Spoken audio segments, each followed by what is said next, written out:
What's going on, everybody? It's your boy C-Zar, and we are talking about Swiftcoin today. Hit that like button, you guys. Subscribe if you want to see more content like this, and let's get into it. Here we are.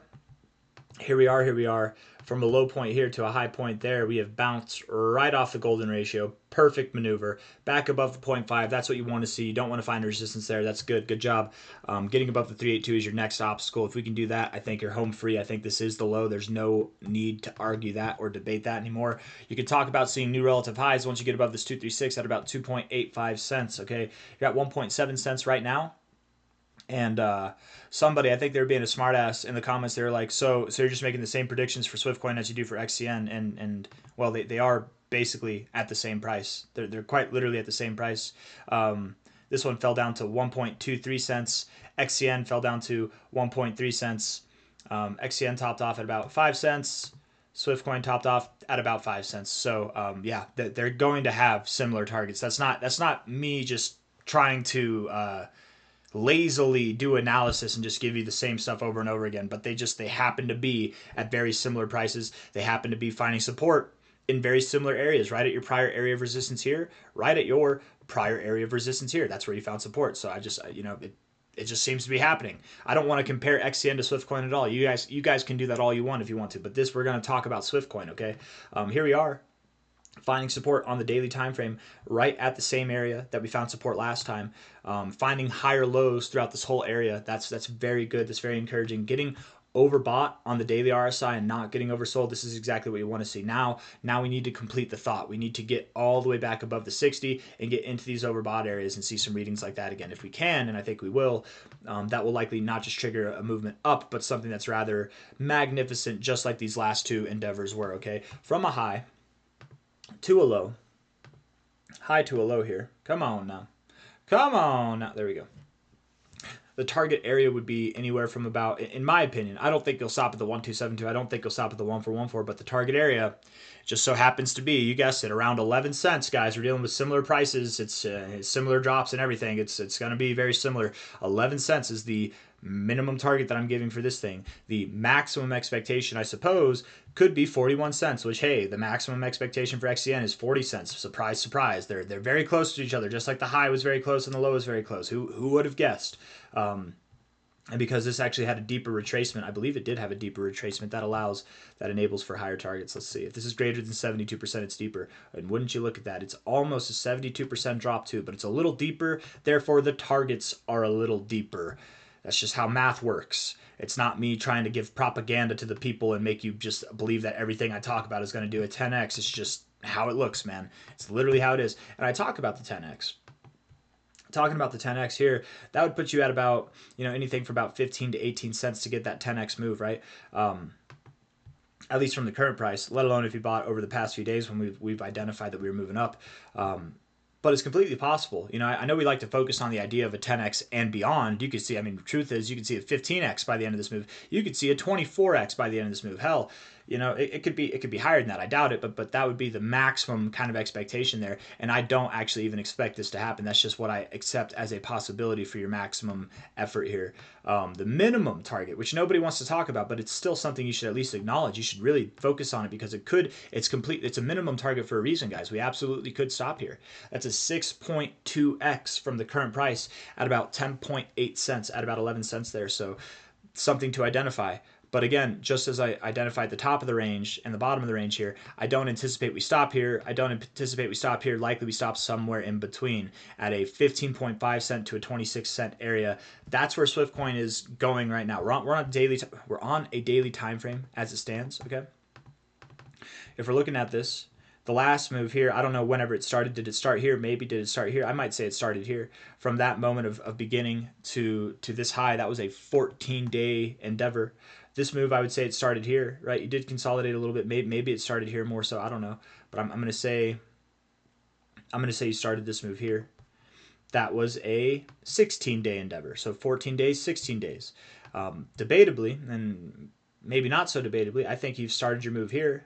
This could imply that, if we were to do a 14-day endeavor, that'd be the 14th of March that you hit these areas that we're talking about again that are above 11 cents, likely below 40 cents, somewhere between 11 to 20 cents, 25 cents in that area. 15.5 to 20 something cents I think is the target area. I can't remember, man. Too many numbers. High to low, let me see.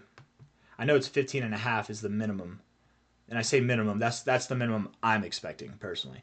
15.5 to 18 cents, yes. And then 20, I think 15.5 to 26 cents, that's probably the likely area that you go to, somewhere in that area. But again, running with this idea of timing, how long it takes for you to move up. 14 bars would be the 14th of March. 16 bars would then be the 16th of March, right? Maybe instead of seeing 14 or 16, we continue the trend and we extend this move a little bit in time. Perhaps it's 20 bars. Perhaps it's 18 bars. But I would assume sometime around the halfway point of March, if not likely the latter half of March, that's when this move will probably reach full maturity, which is crazy because I was anticipating that these targets would happen in April. And I expect crypto to have a bullish March and a bullish April. So where the hell are you going to be in April is what I want to know. Now, if you don't move up at the same pace that you've had earlier, or a slightly extended pace, if you don't see a move like this in that amount of time, that's okay. It doesn't have to. Maybe it does. Maybe it does extend into April. Maybe it's something that's a little bit slower. And you know what? I have a feeling that whether it takes a month, whether it takes 2 months, I have a feeling that all the Swifties out there, all you Swiftonites, you Swifterosies out there, you're probably okay with that, right? I think 2 months for a 10x, I could wait. I think that's okay. 2 months, hell, 2 months for a 6x, that's okay. I'm fine with that too, especially with what we dealt with over February. But again, the minimum target is a 6x. The maximum target is a 24x. And anything and everything in between is game until, in my opinion, likely the end of this month. If not April at the latest. But if we're continuing at this current trajectory, if we're doing this parabolic move like I think it will be March that you are probably not just above 10 cents, but above 15 cents, above 18 cents. You might even be at 26 cents or higher. I really do. I know I'm focusing a lot on this 15.5 to 18.1 cent area, and that is a nice, it's a nice 8, 9x to a 10.6x, something like that. But you really could hit this 227 too. I don't want to throw that out of the equation. I think you really could see something on the lines of a 15 to a 17x by the end of this. I have my suspicions that might be where you go also. I don't think you'll go to 42 cents, but it is on there. It is a target that you should at least accept as a possibility, just as much as you should accept the 11 cent target as well. I don't think I have anything else that I want to say. Let's talk about the short-term stuff and then we'll end the video here. People are asking, and I can hear you. I hear you out there. I know what you're saying right now. You're saying, but is it a good time to buy? Swiftcoin's up. Is it a good time to buy? Yes. I understand. So, no, it's a terrible time to buy. Wait for it to crash 40% and then no, I'm okay. I'm just messing with you, right? We already did that. We already dropped actually more than 40%. That's when you should have bought, right? That's when you should have bought. Here on the 1 hour time frame, it looks pretty damn bullish, pretty damn dominant. We've got this, it almost looks like a bull flag. It's going to the upside. You can't have bull flags that face outward and upward like that. You can. I do think you're going to continue to move up. If you were to move down at all, maybe move back down to 1.4 cents, or 1.5 cents, somewhere around there. I don't think you do, but it's a possibility, and it wouldn't be bad. If you move down here, that's a higher low. It would come in line very well with this. You'd be finding support at prior areas of resistance. In fact, it looks so perfect, we might as well call for it. 1.16 cents might be where you're going. It might be. I'm not saying that is where you're going. Let's look at the 4 hour time frame. What do we got here? I don't think you go down there. But again, if you did, it would look perfect. It would be fine. It's no need to sell. It's no need to panic, right? And I'm only addressing that not because I think you're going to do it, but because if you were to do it, I don't want people to panic sell. I think if you buy here, it's totally fine. Not financial advice, not a financial advisor. It's totally fine, but you need to have that little inward conversation. You need to look within yourself and you need to say, if I buy here, am I okay with the price going down to 1.5 cents or even just below there? Am I okay with that? If the answer is yes, then absolutely. I think it's a good time to buy. In fact, I would buy here. I think it's a totally appropriate time to buy.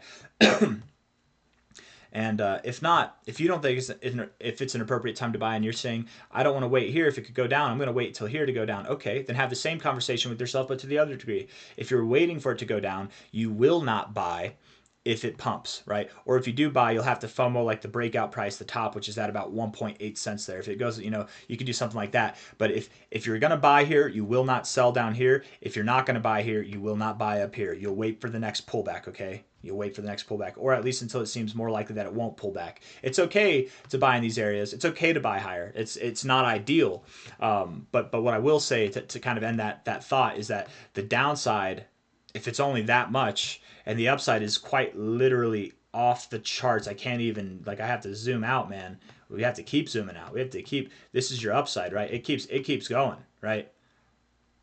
Is it a good time to buy? I hope you can answer that yourself. Hit the like button, subscribe. I'll see you on the next one. Take it easy. None of this is financial advice. Bye bye.